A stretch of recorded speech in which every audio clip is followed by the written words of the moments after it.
مولاي صل وسلم دائما أبدا على حبيبك خير الخلق كلهم مولاي صل وسلم دائما أبدا على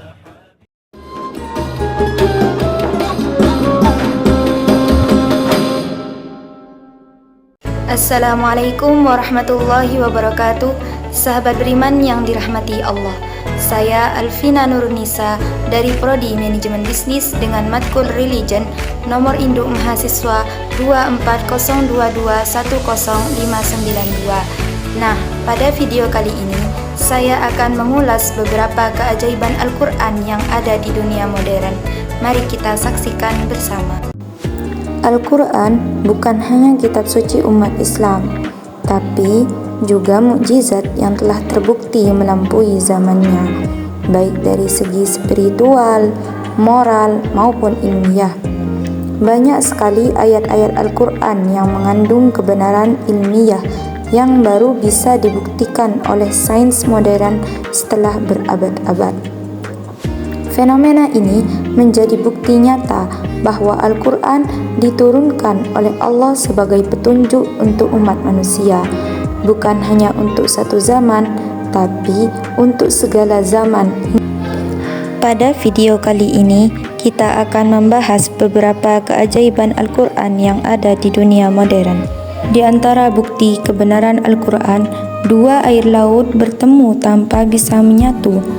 Fenomena ini terjadi pada abad ke-20 di Selat Gibraltar yang menghubungkan Samudra Atlantik dengan Laut Mediterania.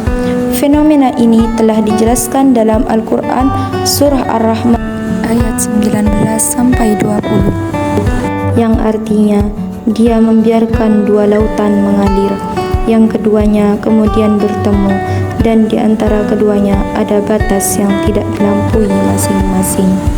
Keajaiban Al-Quran yang kedua ada dalam surah An-Nur ayat 40 yang berbunyi aw kadhulumatin fi bahril lujji yashahu mawjun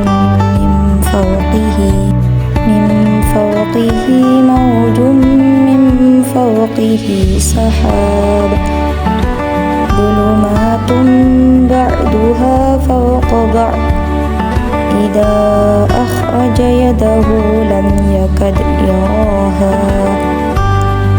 wa man lam yaj'alillahu lahu nuran fama lahu min nur.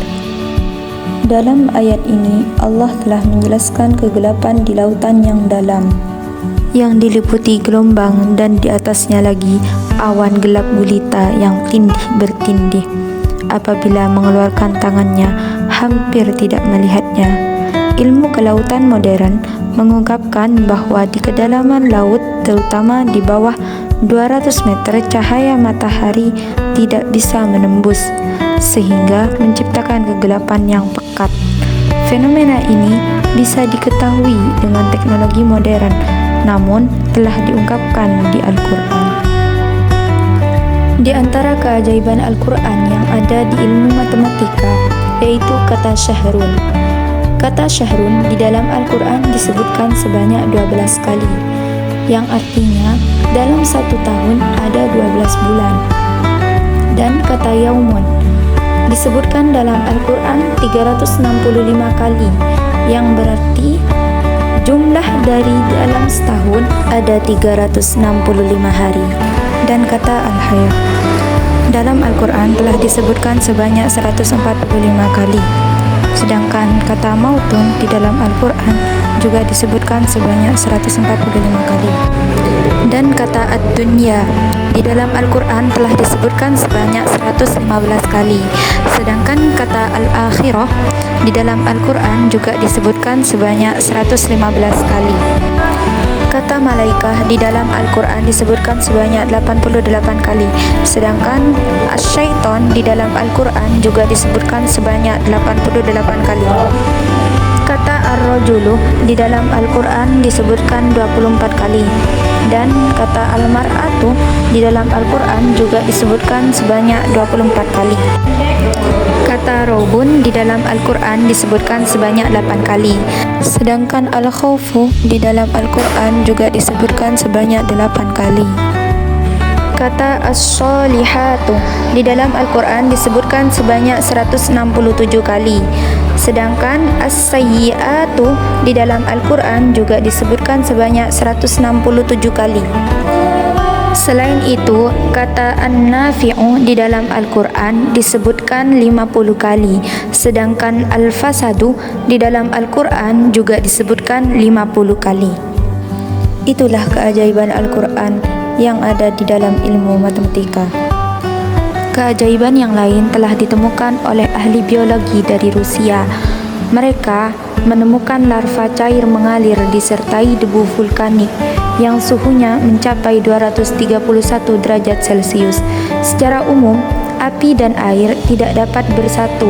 Fenomena yang membuat heran, api tetap menyala meskipun ada di dalam air. Fenomena ini sudah tercantum di dalam Al-Quran Surah At-Tur ayat 6 yang artinya demi laut dan api di dalamnya.